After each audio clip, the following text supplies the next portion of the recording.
नमस्कार दोस्तों, स्वागत है आपका हमारे चैनल ज्ञान की कलम में। अक्सर ऐसा देखा गया है कि लोग मृत्यु से डरते हैं, पर क्या आपको पता है कि मृत्यु खुद भी ईश्वर तक पहुंचने का एक रास्ता है। हर इंसान जन्म लेता है, बड़ा होता है और फिर एक दिन चला जाता है। लेकिन क्या वाकई वो चला जाता है या कुछ और ही होता है मृत्यु के बाद? कुछ ऐसा जिसे हमने कभी महसूस नहीं किया, लेकिन जिसकी आहट हर पल हमारे भीतर होती है। परमहंस योगानंद कहते हैं, मृत्यु कोई अंत नहीं बल्कि आत्मा का अगला पड़ाव है। मृत्यु केवल शरीर का गिरना है। आत्मा तो हमेशा जीवित रहती है और हर मृत्यु आत्मा को उसके अंतिम लक्ष्य ईश्वर की ओर एक कदम और आगे ले जाती है। इस वीडियो में हम उन रहस्यों को जानेंगे जो मृत्यु को डर नहीं बल्कि प्रेम से देखने की शक्ति देंगे। शुरुआत करते हैं सबसे महत्वपूर्ण प्रश्न से। मृत्यु क्या है? मृत्यु को अक्सर लोग जीवन का अंत मान बैठते हैं, लेकिन वास्तव में ये अंत नहीं बल्कि एक परिवर्तन है। जैसे हम पुराने कपड़े उतारकर नए कपड़े पहनते हैं, वैसे ही आत्मा इस शरीर को त्याग कर एक नए जीवन के लिए आगे बढ़ती है।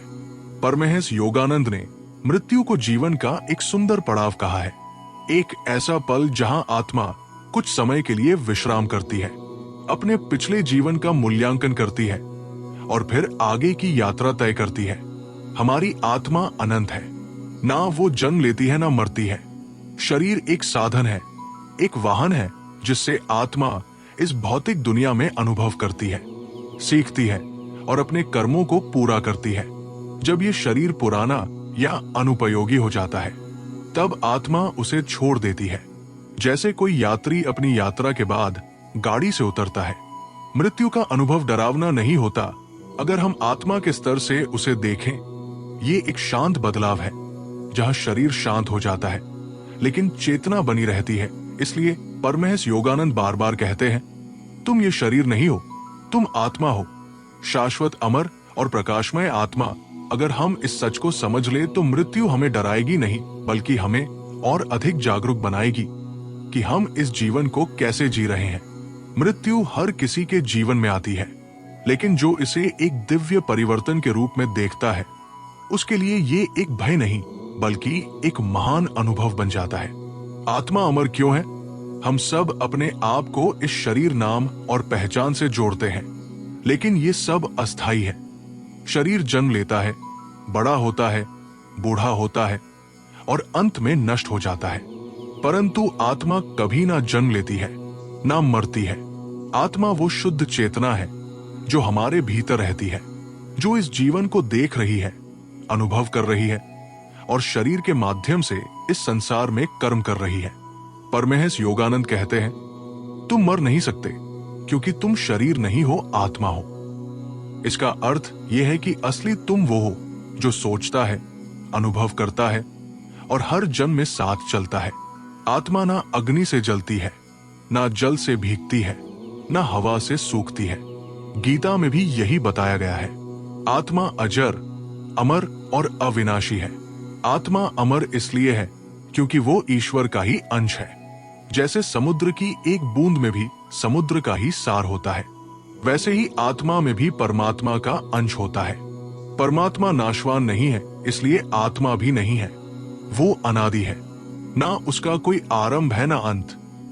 जब शरीर मृत्यु को प्राप्त होता है, तब आत्मा केवल उस शरीर को छोड़ देती है, लेकिन उसकी चेतना बनी रहती है। वो नई यात्रा के लिए आगे बढ़ती है।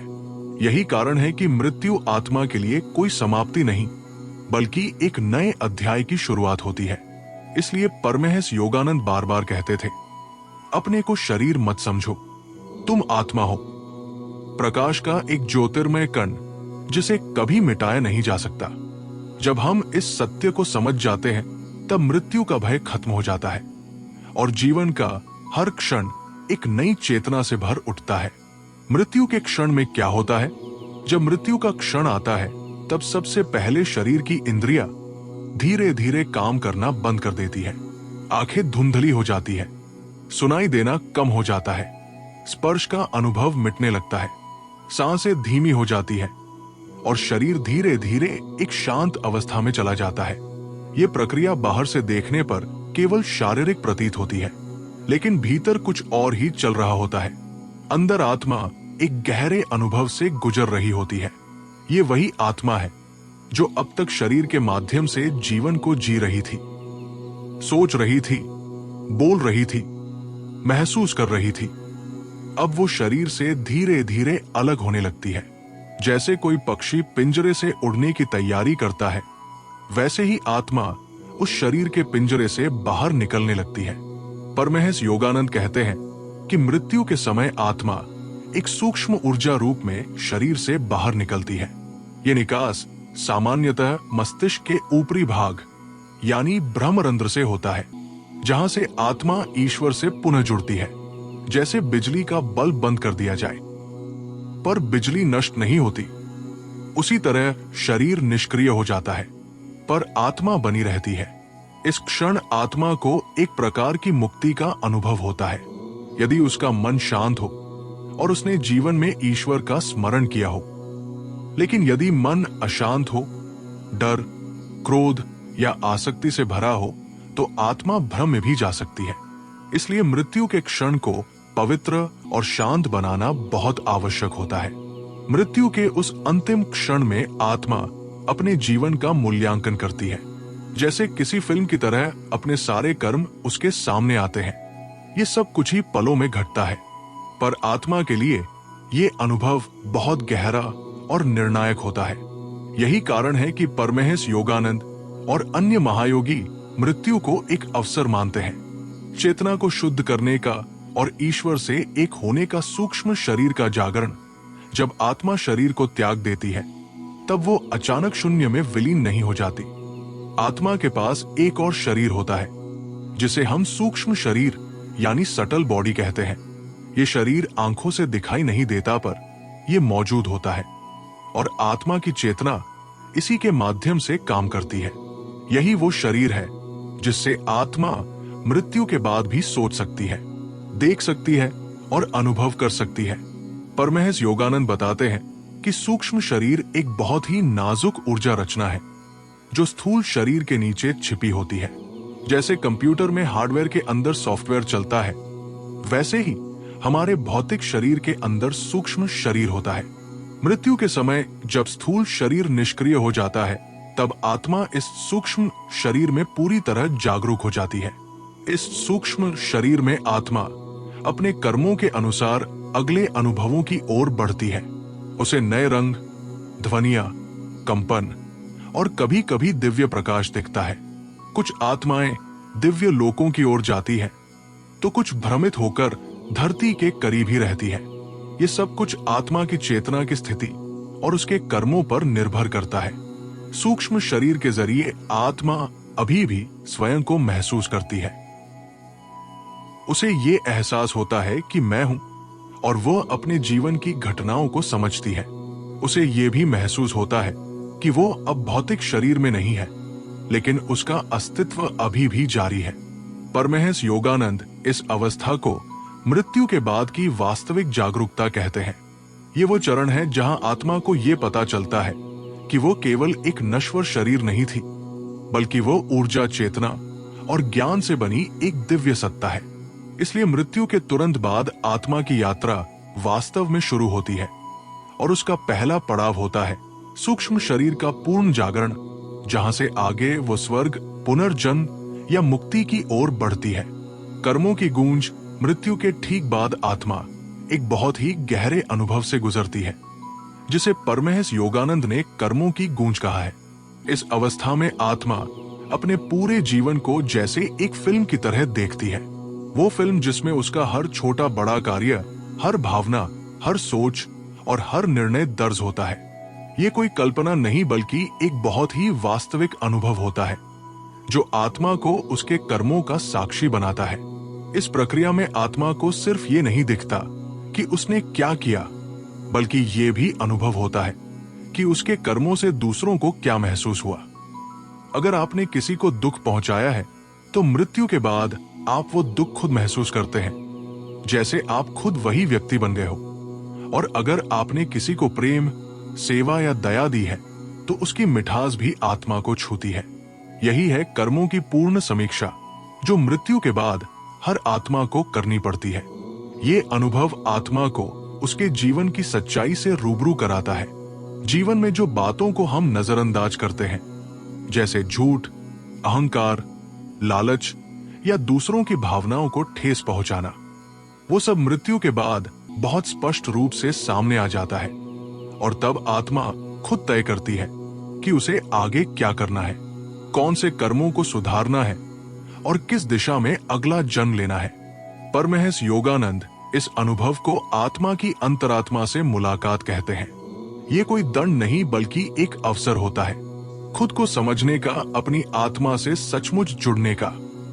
ये अनुभव आत्मा को ये सिखाता है कि सच्चा सुख केवल दूसरों के लिए अच्छे कर्म करने में है। यही कर्मों की गूंज आत्मा की दिशा तय करती है। वो किस लोक में जाएगी, उसे अगला जन्म कब और कैसे मिलेगा, या क्या उसे और साधना की जरूरत है।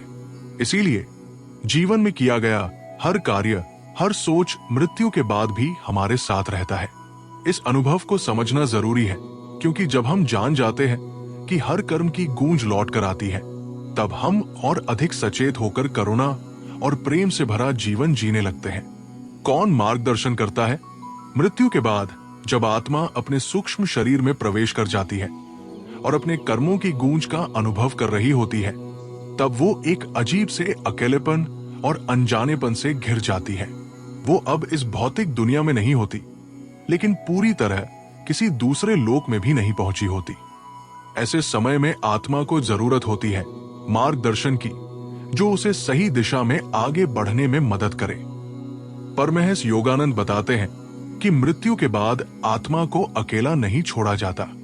जिन आत्माओं ने अपने जीवन में उच्च चेतना की ओर यात्रा की होती है, जैसे कि आध्यात्मिक गुरु, सिद्ध आत्माएं या ईश्वर से जुड़े पूर्वज, वे आत्मा की सहायता करने के लिए आगे आते हैं। इन्हें आप देवदूत, संरक्षक आत्माएं या दिव्य गुरुओं के रूप में समझ सकते हैं।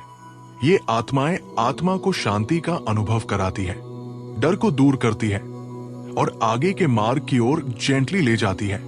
कई बार आत्मा को उसके अपने प्रियजनों का अनुभव होता है, जैसे कोई स्वर्गीय माता पिता या दादा दादी जो प्रेम और अपनापन देकर उसकी सहायता करते हैं। ये सब अनुभव सूक्ष्म जगत में होता है, पर इतना वास्तविक होता है कि आत्मा को उसका प्रभाव गहराई से महसूस होता है। यदि आत्मा अपने जीवन में किसी गुरु के प्रति श्रद्धा रखती थी, तो उस गुरु की चेतना मृत्यु के बाद उसकी सहायता करती है। परमहंस योगानंद कहते हैं कि सच्चा गुरु कभी भी शिष्य को अकेला नहीं छोड़ता। ना इस जीवन में, ना मृत्यु के बाद ये गुरु आत्मा को उसके अगले कदम की ओर धीरे धीरे अग्रसर करता है। चाहे वो पुनर्जन्म हो, स्वर्गीय लोकों में विश्राम हो या आत्मिक शिक्षा का कोई और स्तर। लेकिन यदि आत्मा ने जीवन में कोई आध्यात्मिक संबंध नहीं बनाया, तो वो भ्रमित हो सकती है और भटक सकती है। इसलिए जीवन में सत्संग, गुरु, ध्यान और ईश्वर के प्रति भक्ति बहुत जरूरी है, ताकि मृत्यु के बाद हमें मार्ग दिखाने वाले दिव्य सहायक मिल सके। इस प्रकार मृत्यु के बाद आत्मा अकेली नहीं होती, बल्कि प्रकाश से बनी आत्माएं, गुरु की कृपा और दिव्य मार्गदर्शक उसके साथ होते हैं, बशर्ते कि हमने जीवन में उस संबंध को जगाया हो। यही आध्यात्मिक सुरक्षा मृत्यु के बाद की सबसे बड़ी ढाल बन जाती है। आत्मा कहाँ जाती है? जब आत्मा मृत्यु के बाद अपने सूक्ष्म शरीर में जागरूक हो जाती है और कर्मों की समीक्षा पूरी कर लेती है, तो वो तुरंत अगला जन्म नहीं लेती। अधिकतर आत्माएं एक विशेष स्थिति में प्रवेश करती है, जिसे परमहंस योगानंद और अन्य महान योगी अंतर्जन्मीय लोक या इंटर लाइफ प्लेन कहते हैं। ये कोई भौतिक स्थान नहीं, बल्कि चेतना का एक सूक्ष्म स्तर है, जहां आत्माएं कुछ समय के लिए ठहरती है, विश्राम करती है और आगे की यात्रा के लिए स्वयं को तैयार करती है। इस स्थिति में आत्मा को बहुत हल्कापन महसूस होता है। वो अब शरीर के बोझ से मुक्त होती है और बाहरी दुनिया की अशांति से दूर एक शांत, प्रकाशमय और सौम्य वातावरण में होती है। ये अवस्था बहुत कुछ एक दिव्य स्कूल जैसी होती है, जहां आत्मा अपने पिछले जीवन से जो सीखा उसे समझने की कोशिश करती है। वो अपने गलत फैसलों पर सोचती है अपने अच्छे कर्मों की गहराई को महसूस करती है और ये निर्णय लेती है कि उसे अब क्या सीखना है। ये अंतर्जन्मीय लोक आत्मा को ऐसा अवसर देता है जहां वो बिना किसी बाधा के आत्मनिरीक्षण कर सकती है। यहाँ आत्मा को यह भी महसूस होता है कि उसने कहां भटकाव किया, कहां सच्चे प्रेम और सेवा से जुड़ी और कहां अहंकार या मोह के कारण वो अपने लक्ष्य से दूर हो गई। ये अनुभव आत्मा को और अधिक सजग बनाता है ताकि उसका अगला जन्म उसके विकास की दिशा में हो। परमहंस योगानंद बताते हैं कि इस लोक में आत्मा को कुछ दिव्य आत्माओं से मार्गदर्शन भी मिल सकता है जो उसे पुनर्जन्म की तैयारी में सहायता करते हैं। यहाँ आत्मा अपने कर्मों के आधार पर अपनी चेतना के स्तर पर ठहरती है। कुछ आत्माएं थोड़े समय के लिए रुकती है तो कुछ लंबे विश्राम में रहती है।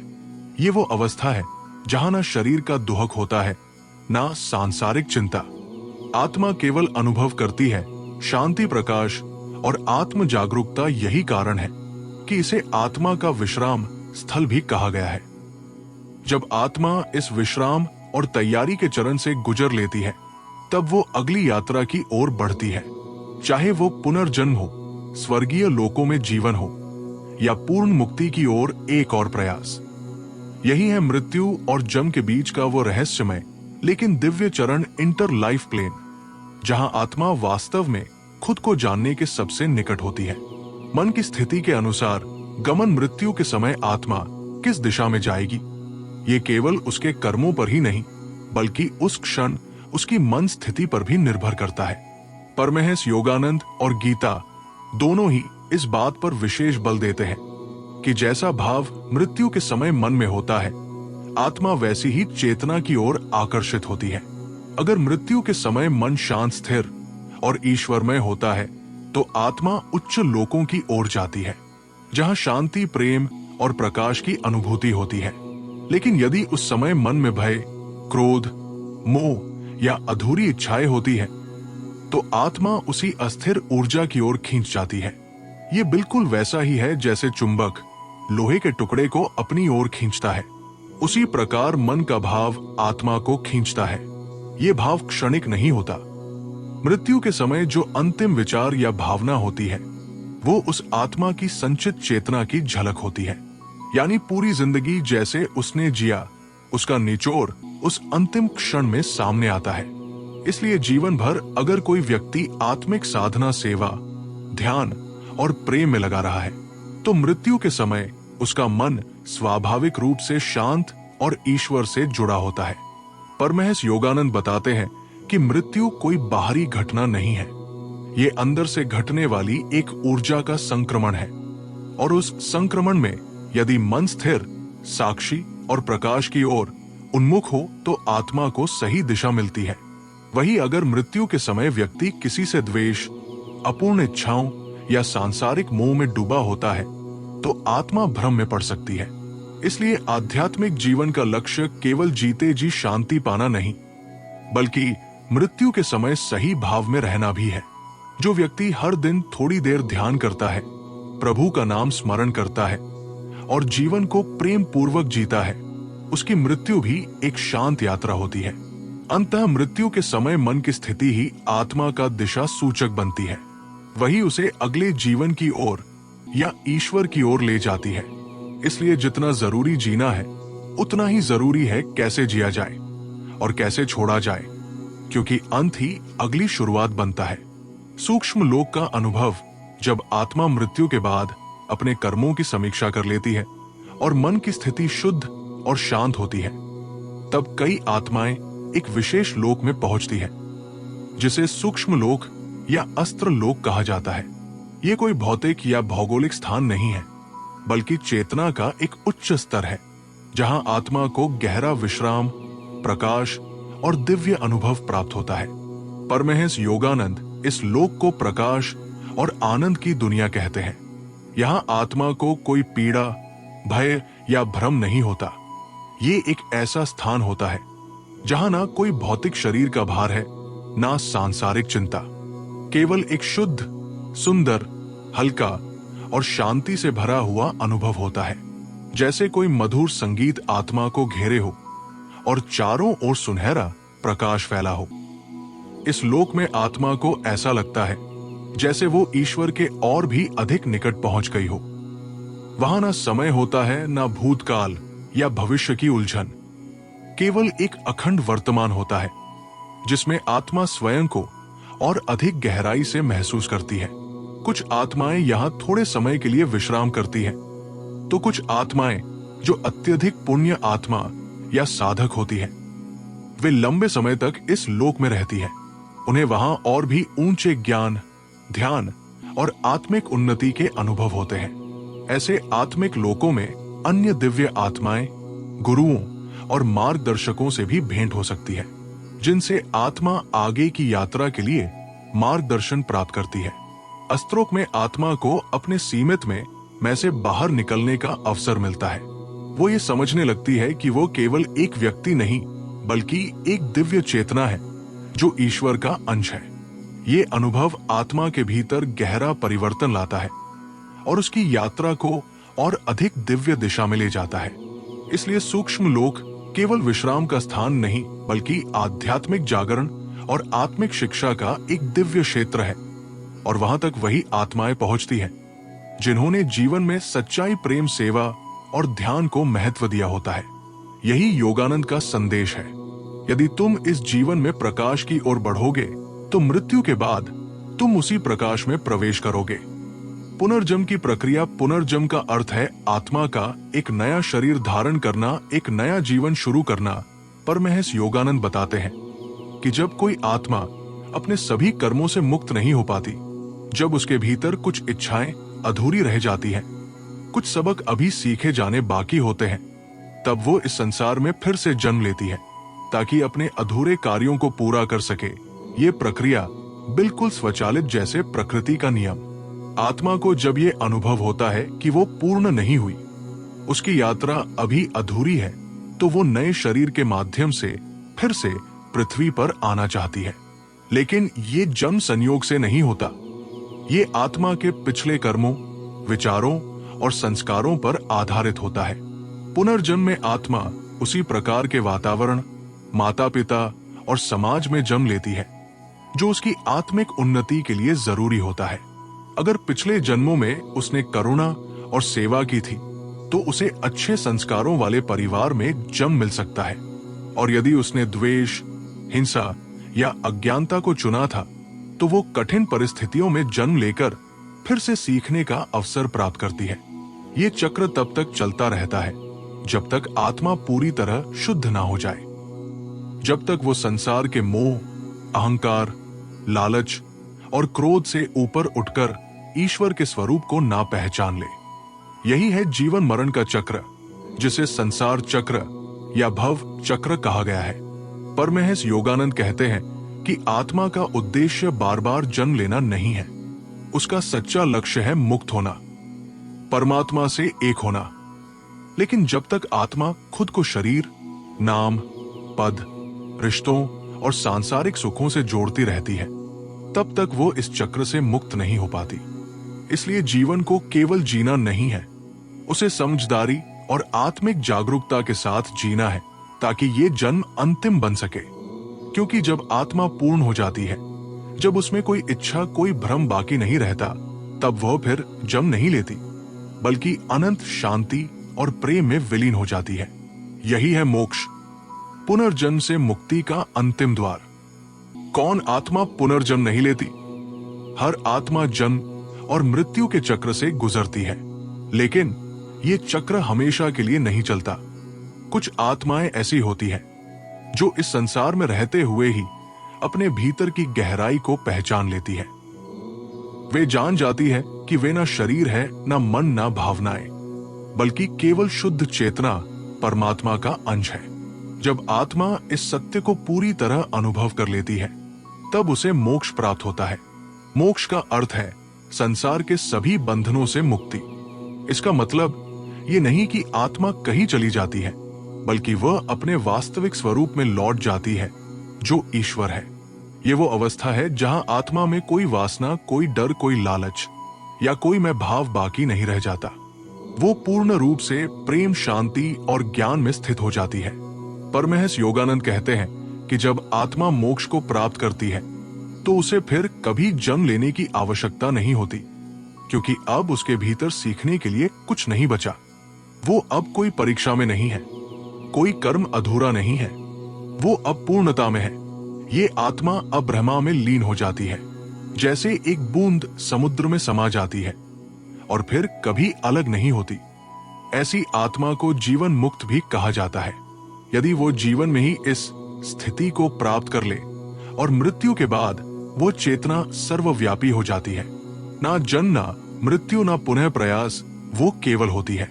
एक दिव्य उपस्थिति के रूप में ये आत्माएं फिर से शरीर नहीं धारण करती, क्योंकि उनके लिए कोई कारण नहीं बचा होता। वे अब संसार की पकड़ से बाहर होती है। वे ना लोभ से बंधती है, ना मोह से, ना दुख से प्रभावित होती है। वे केवल प्रकाश बन जाती है। इसलिए परमहंस योगानंद का संदेश है, यदि जीवन को केवल भोग की दृष्टि से ना देखो, बल्कि उसे आत्मा की यात्रा के रूप में समझो, तभी तुम इस चक्र से मुक्त हो सकते हो।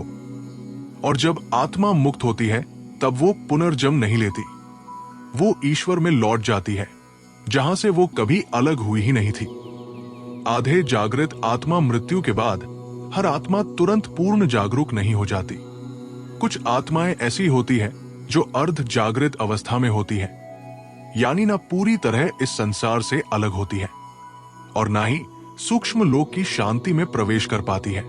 परमहंस योगानंद ने ऐसी आत्माओं को भ्रमित आत्माएं कहा है, जिन्हें ये समझने में समय लगता है कि वे अब शरीर में नहीं है और उनका सांसारिक जीवन समाप्त हो चुका है।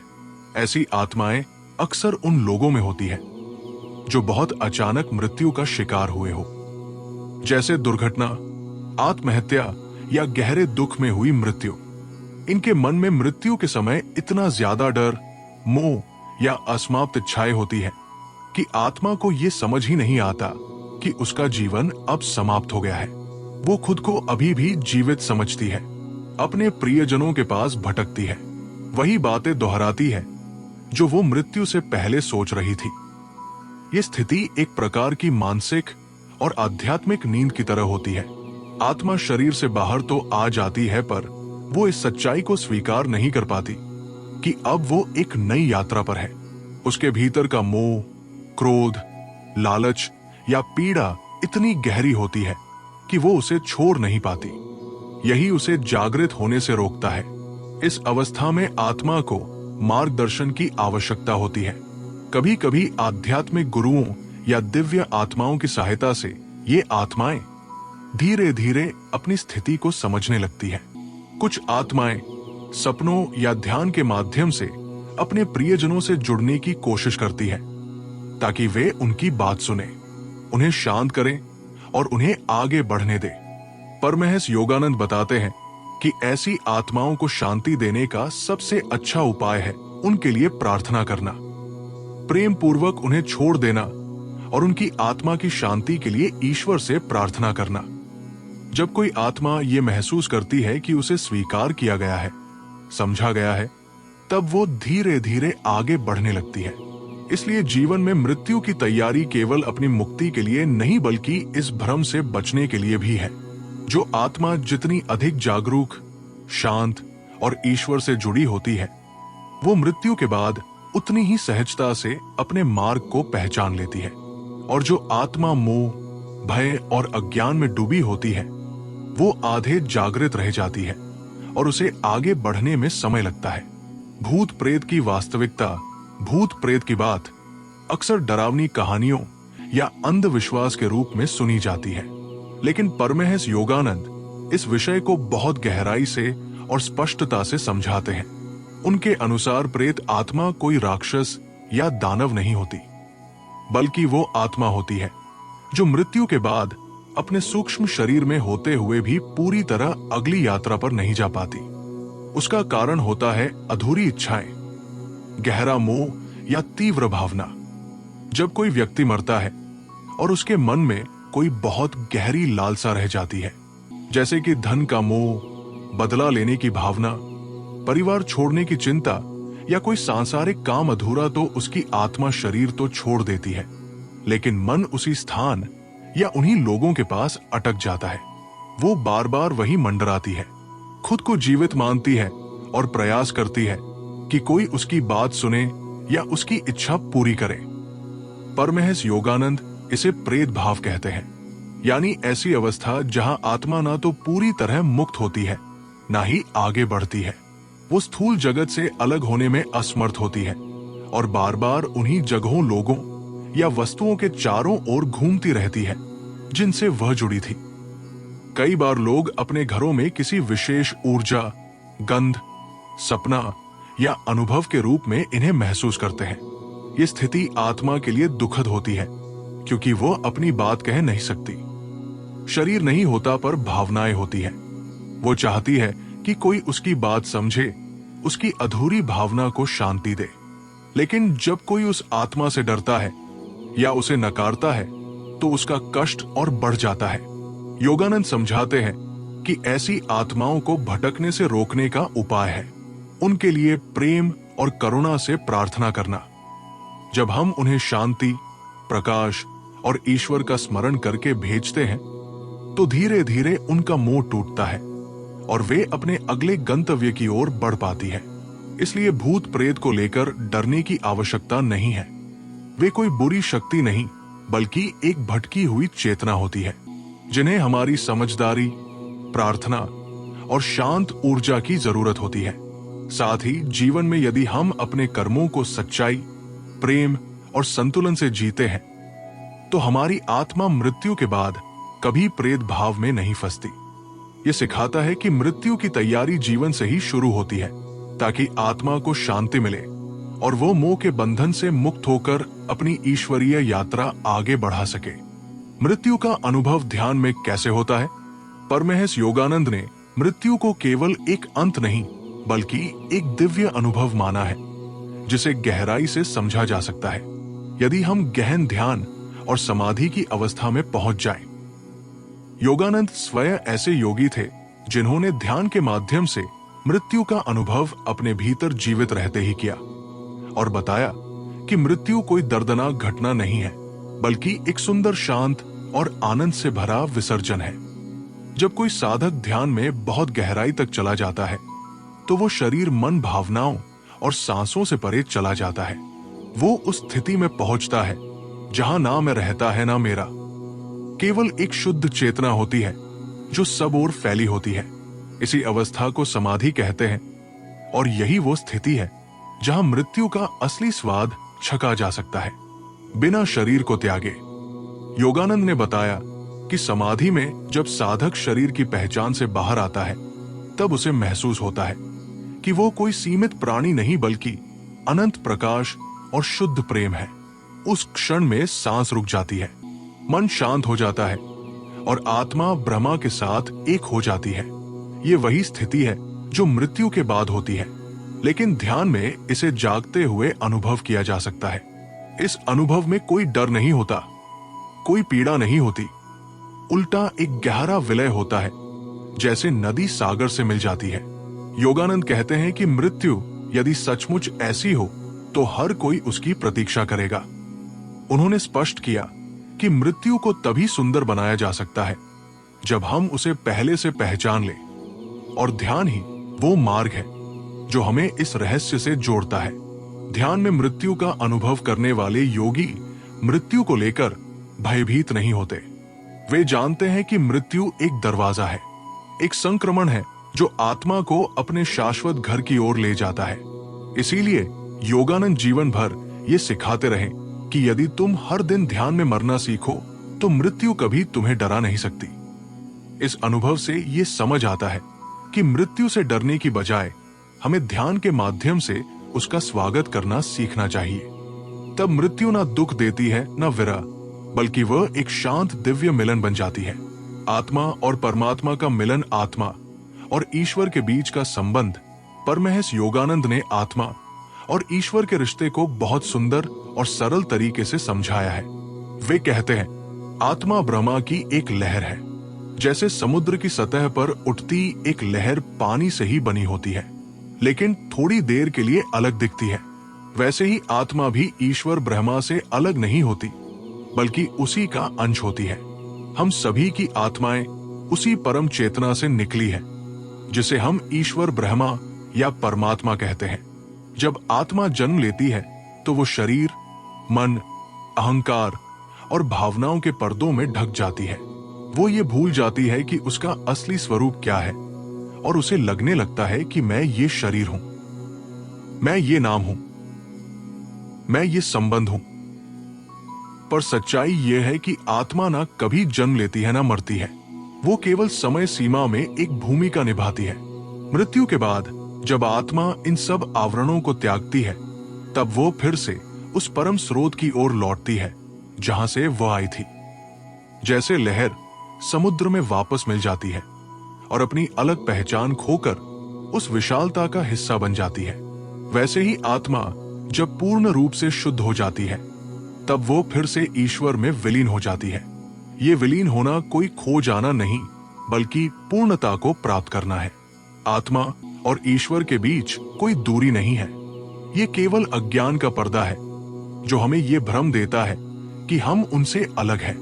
ध्यान, प्रेम, सेवा और साधना के माध्यम से जब ये पर्दा हटता है, तब आत्मा को ये सच्चाई अनुभव होती है, मैं वही हूं, मैं ब्रह्मा का अंश नहीं, ब्रह्मा ही हूं। परमहंस योगानंद ने यही बात अपने जीवन और साधना से सिखाई कि आत्मा और ईश्वर एक ही है, बस चेतना के स्तर पर थोड़े समय के लिए अलग दिखाई देते हैं। जब आत्मा मृत्यु के बाद अपने बंधनों से मुक्त होती है, तब वो फिर से उस शाश्वत प्रकाश में विलीन हो जाती है, जहां ना दुख है ना भेद, केवल एकता, शांति और अनंत आनंद है।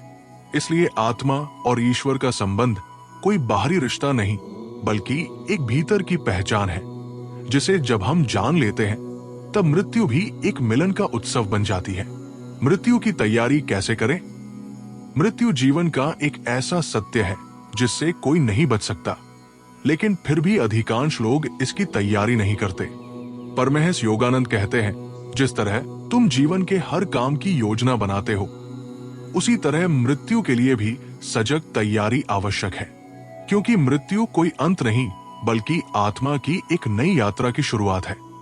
और जैसे हम किसी सफर पर निकलने से पहले तैयारी करते हैं, वैसे ही आत्मा को भी इस परिवर्तन के लिए मानसिक और आध्यात्मिक रूप से तैयार होना होता है। योगानंद बताते हैं कि मृत्यु की सबसे सुंदर तैयारी है ध्यान, आत्मचिंतन और परमात्मा का स्मरण। जो व्यक्ति प्रतिदिन कुछ समय आंखें बंद करके अपने भीतर जाता है, अपने विचारों को शांत करता है और ईश्वर का ध्यान करता है, वो धीरे धीरे आत्मा से जुड़ने लगता है। उसे ये समझ आने लगता है कि वो केवल शरीर नहीं है, बल्कि एक चेतना है जो समय और मृत्यु से परे है। जब मन में ये बोध जागता है, तो मृत्यु को लेकर डर खत्म हो जाता है। ऐसे व्यक्ति को मृत्यु के क्षण में भी घबराहट नहीं होती, क्योंकि उसने पहले से ही उस मार्ग को जाना होता है। ध्यान के माध्यम से उसे अंतिम समय में भी शांति, प्रकाश और एक दिव्य उपस्थिति का अनुभव होता है। मृत्यु की तैयारी का दूसरा महत्वपूर्ण हिस्सा है अपने कर्मों को सुधारना।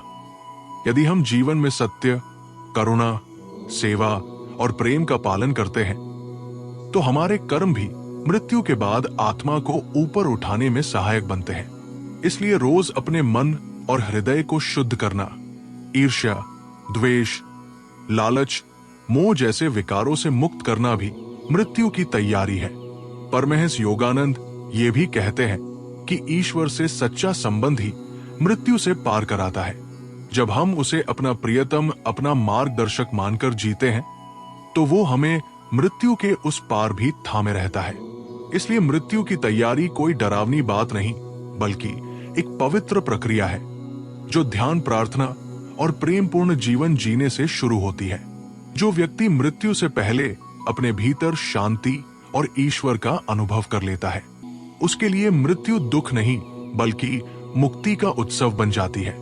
योगियों की इच्छा मृत्यु। परमहंस योगानंद जैसे महान योगी बताते हैं कि मृत्यु केवल आम लोगों के लिए एक अनजान और अकस्मात आने वाली घटना होती है, लेकिन सच्चे योगियों के लिए ये भी एक जागरूक निर्णय होती है।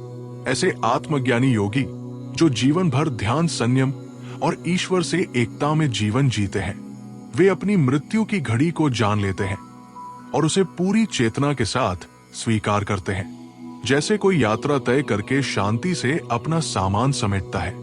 योगानंद ने स्वयं अपने जीवन में ये सिद्ध करके दिखाया। उन्होंने कई बार कहा था कि वे कब और कैसे संसार से विदा लेंगे, और जब वो दिन आया, उन्होंने एक सार्वजनिक सभा में शांत मुस्कान के साथ अपने शरीर को छोड़ दिया। उनके शरीर पर मृत्यु के कोई सामान्य लक्षण नहीं थे। ना चेहरा ढीला पड़ा, ना शरीर में कोई तनाव था, बल्कि एक दिव्य मुस्कान उनके होठों पर बनी रही, जो आज भी उनकी समाधि में देखी जा सकती है। इसे इच्छा मृत्यु कहा जाता है, जब योगी अपनी चेतना को शरीर से अलग करके स्वयं तय करते हैं कि कब वो अंतिम यात्रा पर निकले। वे ना किसी रोग से पीड़ित होते हैं, न मृत्यु से भयभीत, बल्कि मृत्यु उनके लिए एक महोत्सव होती है। आत्मा के अपने घर लौटने का पर्व शास्त्रों में इसे महासमाधि कहा गया है। जब योगी पूर्ण होश में ध्यान की अवस्था में अपना शरीर शांति पूर्वक त्यागता है, ऐसा तभी संभव है जब व्यक्ति जीवन भर अपनी आत्मा के संपर्क में रहे, शरीर को एक साधन समझे और ईश्वर को अपना एकमात्र लक्ष्य माने। इच्छा मृत्यु कोई चमत्कार नहीं, बल्कि आत्मिक परिपक्वता का संकेत है।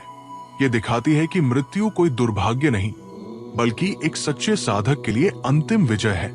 ऐसे योगी इस संसार को कोई अधूरी भावना लिए बिना छोड़ते हैं, ना मोह, ना दुख, ना शिकायत, केवल पूर्णता और शांति के साथ। इसीलिए योगियों की मृत्यु रोने का विषय नहीं होती, बल्कि प्रेरणा का स्रोत होती है। वे सिखाते हैं कि जब जीवन ध्यान, सेवा और प्रेम से भरा हो, तो मृत्यु भी एक सुंदर संध्या की तरह आती है, जो आत्मा को परम प्रकाश की ओर ले जाती है। मृत्यु के बाद आत्मा का संदेश जब कोई अपना हमें छोड़कर चला जाता है, तो अक्सर हम सोचते हैं, क्या वो आत्मा हमें देख सकती है? क्या वो कुछ कहना चाहती है? परमहंस योगानंद के अनुसार आत्मा मृत्यु के बाद पूरी तरह मिटती नहीं, बल्कि एक सूक्ष्म स्तर पर सक्रिय रहती है। और यदि आत्मा में प्रेम, संबंध या अधूरी भावना शेष हो, तो वो कई बार अपने प्रियजनों तक संदेश भी भेजती है। लेकिन ये संदेश शब्दों में नहीं, बल्कि सपनों, संकेतों या ध्यान के माध्यम से होते हैं। योगानंद बताते हैं कि मृत्यु के बाद आत्मा कुछ समय तक जागरूक होती है। यदि उसका प्रेम सच्चा और गहरा था, तो वो उस ऊर्जा के माध्यम से अपने प्रिय व्यक्ति के करीब महसूस होती है। कई बार ये आत्मा स्वप्न के रूप में आती है, जहां वो कोई बात कहती है, शांति देती है या कोई संदेश छोड़ती है, जैसे कि मैं ठीक हूं या मुझे छोड़ दो, मैं आगे बढ़ना चाहती हूं। कुछ लोग ध्यान या गहरी शांति की स्थिति में बैठते हैं और अचानक उन्हें एक भीतर से अनुभव होता है, जैसे कोई मौजूद हो, कोई देख रहा हो या किसी की उपस्थिति हो। ये सिर्फ कल्पना नहीं होती, कई बार आत्मा वास्तव में अपनी ऊर्जा से हमें स्पर्श कर रही होती है। कभी कभी ये आत्माएं संकेतों से संवाद करती है, जैसे कि अचानक कोई मनपसंद फूल दिखना, कोई पुरानी परिचित खुशबू आना, दीवार पर रखी कोई तस्वीर का गिर जाना या किसी खास गाने का बजना जब हम उसकी याद कर रहे हो। ये सब संयोग लग सकते हैं, लेकिन यदि मन शांत और हृदय खुला हो, तो हम समझ सकते हैं कि ये कोई आत्मीय आत्मा की हल्की दस्तक हो सकती है। परमहंस योगानंद समझाते हैं कि ये संवाद केवल प्रेम और जुड़ाव के कारण होता है, और आत्मा जब ये अनुभव कर लेती है कि उसके प्रियजन ने उसे प्रेम पूर्वक विदा कर दिया है, तब वो शांत होकर अपनी आगे की यात्रा पर निकल पड़ती है। इसलिए यदि हमें कभी ऐसा लगे कि कोई दिव्य संकेत मिल रहा है, कोई स्वप्न हमें छू रहा है, तो डरने की बजाय उसे प्रेम से स्वीकार करें।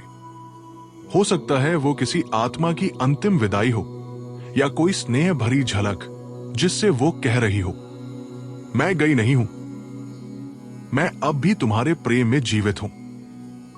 ये संकेत ये नहीं बताते कि आत्मा रुकी हुई है, बल्कि ये जताते हैं कि आत्मा संबंधों की ऊष्मा से जुड़ी है, और जब हम उन्हें शांति से विदा देते हैं, तो वे भी मुक्त होकर आगे बढ़ती है और कभी कभी हमें प्रकाश की तरह स्पर्श करके जाती है। अंतिम रहस्य डर नहीं, प्रेम रखो। मृत्यु का नाम आते ही ज्यादातर लोगों के मन में डर भर जाता है। लगने लगता है कि सब कुछ खत्म हो जाएगा, रिश्ते, सपने, पहचान, जीवन का आनंद। लेकिन परमहंस योगानंद इस डर को पूरी तरह मिटा देते हैं। वे कहते हैं मृत्यु कोई अंत नहीं, बल्कि आत्मा की एक अगली यात्रा की शुरुआत है। और इस यात्रा में डर की नहीं, प्रेम और विश्वास की जरूरत होती है। जब हम मृत्यु को केवल शरीर के खत्म होने से जोड़ते हैं, तब हम डर जाते हैं। लेकिन यदि हम ये समझ ले कि हम शरीर नहीं बल्कि आत्मा है जो अजर अमर शाश्वत है, तब मृत्यु का अर्थ बदल जाता है। वो डरावनी नहीं लगती, बल्कि एक प्राकृतिक परिवर्तन लगती है। जैसे सूर्यास्त के बाद रात आती है, लेकिन अगली सुबह फिर से नया सूरज उगता है। परमहंस योगानंद बार बार ये कहते हैं कि मृत्यु से डरने की बजाय उसके पीछे छुपे प्रेम को समझो। ये प्रेम वो है जो ईश्वर ने आत्मा के लिए रचा है, ताकि वह जीवन की सीमाओं से मुक्त होकर अपने असली स्वरूप को जान सके। मृत्यु आत्मा को उसके असली घर की ओर ले जाती है, जहां केवल शांति, प्रकाश और आनंद है। इसलिए अंतिम रहस्य यही है, डर नहीं, प्रेम रखो। जीवन को इस तरह जियो कि मृत्यु से मिलने पर पछतावा ना हो। हर दिन थोड़ी देर आत्मा से जुड़ो, अपने भीतर की आवाजें सुनो और ईश्वर से संवाद करो। तब मृत्यु भी तुम्हारी अपनी हो जाएगी, कोई पराई नहीं। जिसने जीवन में प्रेम किया, सेवा की, ध्यान किया और सच्चाई को अपनाया, उसके लिए मृत्यु कभी डर नहीं बनती। वो तो प्रेम का एक अंतिम स्पर्श बन जाती है, जो आत्मा को उसकी पूर्णता की ओर ले जाती है। तो मृत्यु को देखकर कांपो मत, उससे आंख मिलाओ और मुस्कुराकर कहो, मैं तैयार हूं, क्योंकि मैंने प्रेम में जीना सीखा है। यही है अंतिम रहस्य और यही है आत्मा की सबसे सुंदर विजय। तो अब जब आपने मृत्यु के इन रहस्यों को जाना, क्या अब भी आपको मृत्यु से डर लगता है, या फिर अब आप उसे एक द्वार मानते हैं जो आत्मा को उसके सच्चे घर परमात्मा की ओर ले जाता है? याद रखिए, मृत्यु का भय केवल अज्ञान का परिणाम है। जब आप ध्यान करते हैं, प्रेम से जीते हैं और परमात्मा को अपने भीतर महसूस करते हैं, तब मृत्यु कोई अंत नहीं रहती, वो एक प्रेम भरी वापसी बन जाती है। दोस्तों, अगर इस वीडियो ने आपके मन में शांति, समझ और चेतना जगाई हो, तो इसे लाइक जरूर करें। अपनी भावनाएं और अनुभव कमेंट में साझा करें और ऐसी ही और ज्ञानवर्धक वीडियोस के लिए हमारे चैनल ज्ञान की कलम को अभी सब्सक्राइब करें। धन्यवाद।